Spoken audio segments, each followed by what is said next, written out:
ராமர் பாலம் இது உண்மையா பொய்யா என்று பலரும் விவாதித்துக் கொண்டிருக்கும் நிலையில் இது உண்மைதான் என்று சில ஆதாரங்களோடு கூறுகிறார்கள் நாசா விஞ்ஞானிகள். அகழ்வாராய்ச்சியாளர்களின் கூற்றின்படி இந்த பாலம் கட்டி முடிக்கப்பட்டு கிட்டத்தட்ட 17 லட்சம் ஆண்டுகள் இருக்கலாம் என கூறப்படுகிறது. 30 கிலோமீட்டர் நீளமும் 30 கிலோமீட்டர் அகலமும் கொண்ட இந்த பாலம் வெறும் 5 நாட்களால் கட்டி முடிக்கப்பட்டது என்பது குறிப்பிடத்தக்கது. நலா என்கிற தலைமை வானரத்தின் கட்டுமான திட்டத்தின்படி 1 கோடி வானரங்களின் உதவியோடு கட்டி முடிக்கப்பட்ட பாலம் இது. இந்த பாலத்தை கட்ட மிதக்கும் கற்கள் பயன்படுத்தப்பட்டதாக கூறப்படுகிறது. இன்றும் ராமேஸ்வரம் கடற்பகுதியில் மிதக்கும் கற்கள் தென்படுகிறது. 1480க்கு முன்பு வரை இந்த பாலத்தை மக்கள் பயன்படுத்தியுள்ளனர்.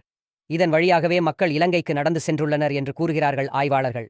அதன் பின்னர் ஏற்பட்ட சுனாமி போன்ற கடல் சீற்றத்தால் இந்த பாலம் கடலுக்கு அடியில் மூழ்கியிருக்கக்கூடும் என்று கூறப்படுகிறது. இந்த பாலத்திற்கு ஆதாமின் பாலம் என்று மற்றொரு பெயரும் உண்டு. இந்த பாலம் இருக்கும் பகுதியில் கடலின் ஆழம் வெறும் 3 முதல் 30 அடி வரையே உள்ளது.